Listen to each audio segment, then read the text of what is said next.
The first and easiest exercise that we're going to be doing will be for the gait and hip flexibility, but it'll be a great warm-up. You'll notice that I'm just swinging my outer leg forward and back as my arm is also swinging with it. Leg forward, arm back, leg back, arm forward. Pretty self-explanatory there. I'm going to turn around and come to this side. These exercises, the first 4 of them, you're going to want to probably do at your kitchen counter. I'm doing it here just because it's a little bit easier for me to do the video. So you do, between 8 and 16 swings, or if you're used to a 5 count, go with a 10 or 20 swing count. And then let's do some toe taps. Now this is going to be facing your counter, so I'm going to just kind of sit sideways so you can see what I'm doing. And you lean forward slightly, having your hands on the counter, and you just tap your toes. Now this is going to work for muscle balance because we're going to balance out the strong front of the leg by lifting the back, tightening the back of the thigh, and this also helps strengthen the lower back. So you, again, will want to do 8 to 16 or 5 to 10 of those. And you'll see I don't really bring my leg too high off of the ground, or my foot off the ground. And that one is just real commonly done for lower back, but it's really good because with your Parkinson's, you're often going to have to engage those muscles in order to force yourself to do those good gait and big steps. The knee to nose. You're going to take your knee and tuck your head down toward the knee as you raise the knee. Then you're going to come back and raise the head as the leg goes back. So it's a tuck and a raise, and a tuck and a raise, tuck and raise. And of course you're going to have both hands on the counter as you're doing this. I just have to show you sideways to the camera so you get an idea of what you're doing. And you're going to do the 8, 16, or the 10, 20 on each side. This is for your lower back, for torso strength, and for flexibility. And you'll see I'm not going all the way down. Even if I had my hands here, I'm not going to go way up like this. I'm just going to be tucking and extending. Tucking and extending. Tucking and extending. Step backs gives you some hip flexibility. And again, it's working on that muscle balance because almost everything you do lifts the legs, strengthens this big muscle here, and we do very little to strengthen back in this area. So when we do a step back, hanging onto your counter, you're just going to step it back, step it back, step it back, alternating your feet. And when you're doing this, you'll notice the toe is going down and then the heel is going down. Take your time with this. Don't force your foot all the way down. I tend to be pretty hyper flexible, so I can press that down pretty easily. If you're not, and this is as far as you can go, that's all you need to do. You can see how that works with the hip flexibility as well. So those 4 you will be doing at your counter. And using that high-tech piece of equipment, your socks, take the socks around, passing them from hand to hand, and then go the other direction. This works with for flexibility, pretty obvious. Cognition, having to know where that is and think about what you're doing, especially when you take them overhead and pass them from hand to hand. But it also works on proprioception. That means that you are doing something without actually watching it, but you know what you're doing. And proprioception is very important with Parkinson's so that you are aware of your body's motion through air. So take them around a few times and up and over without looking at them.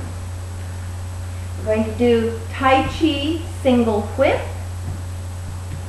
Put your right hand on top, left hand underneath.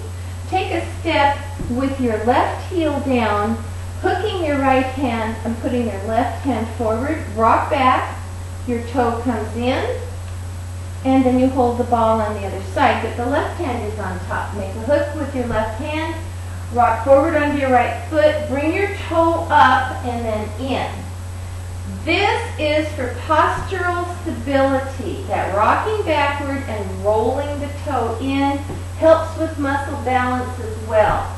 But postural stability meaning that it keeps you from falling. And this has been proven as a very powerful weapon in people who have Parkinson's or have had falling issues in the past. Make sure that you get those toes raised. Make sure that you do the rocking back and forth. Clapping in front and in back of the hips.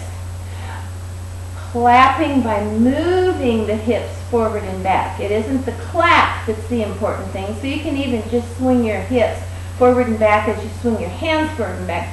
I do this so that you think, oh, I'm avoiding my hands. This is for strengthening the torso and making the torso a bit more flexible as well. You're going to want to do just a few more than I have time to do here in the video. I'm trying to keep this down so that you can do everything in the video just once or twice and call it a good workout. For cognition and torso control, let's do some punches. Think about where you're punching.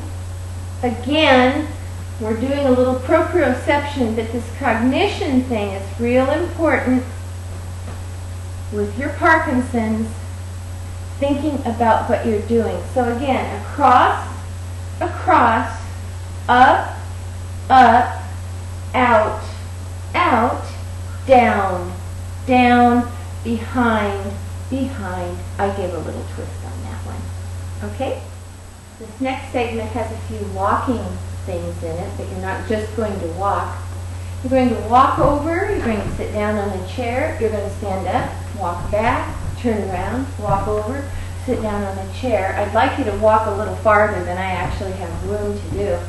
But this is going to help you with strength, and it's going to help you with your gait, your body, your muscle memory, meaning that maybe it won't be quite so hard for you to get in and out of chairs, especially the strength here in these thighs. You'll notice that as I've gone over and I've been sitting down, I do the turn differently each time so that I'm practicing turning and immediately rising in a little bit different area. Now, the pinchy winchy walk. If you were to walk, and I'm not going to walk forward because I'd go out of the picture here, but pinch something in front.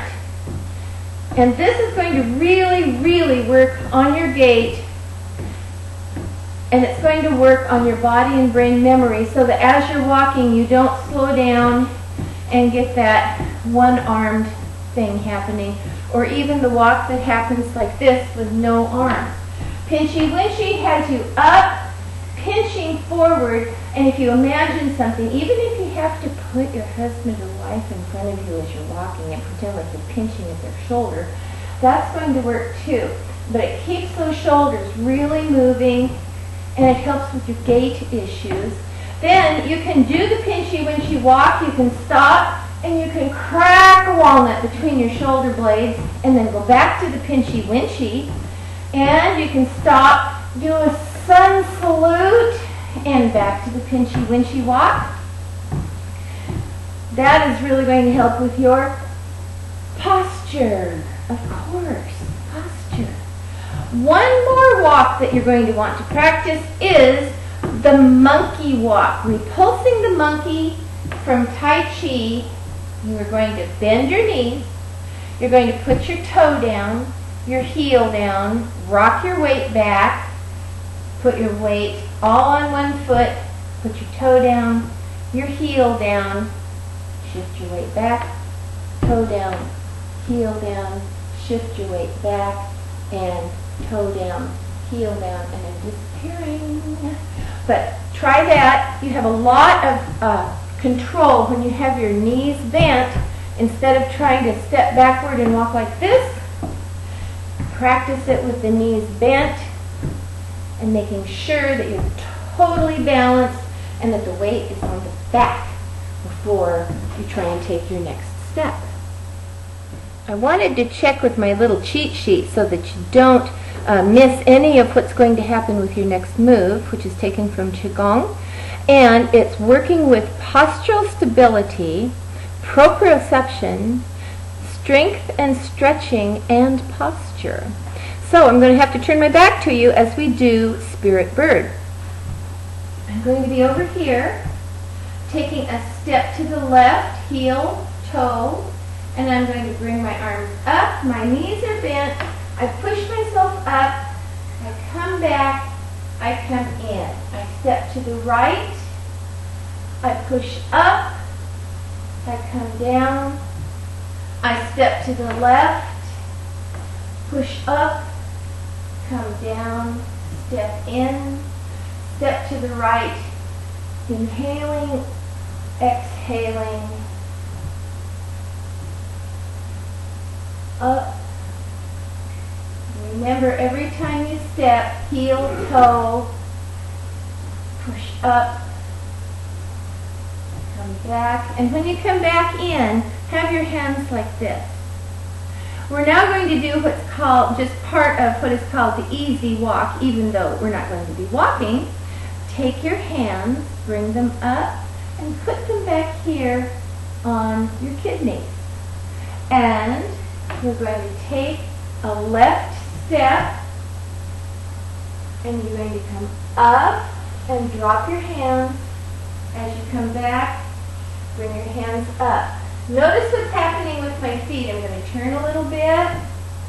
As I come back, my front toe comes up, and as I go up, my heel comes off the floor. Then I'm going to stop. Going to bring my hands back and around again. I'm going to step to the right, bringing my torso up, coming back. Watch the feet. This is for postural stability and for torso flexion. You're also having to use a little cognition because you have to figure out whether your hands are going up when you're going up or down when you're going up. The last one is a nice cool down, and it's called regulating the breath. And I'd like you to do this just so that it gets you into a good mood. And all it is keeping the hands dropped, bringing them back, having them forward like this, like a stop hand, and up, inhale, draw back, exhale, and bend your knees just a little bit, and up, draw back, and down. Draw up, and back, and down, and up, back. Exhale, inhale, exhale. One more, inhale. This is really good for people with Parkinson's whose hands have started to cup and curl, opening them just like this. They may look like this, but continue to do it, and pretty soon those hands are going to open up. I hope this helps. Had a good time.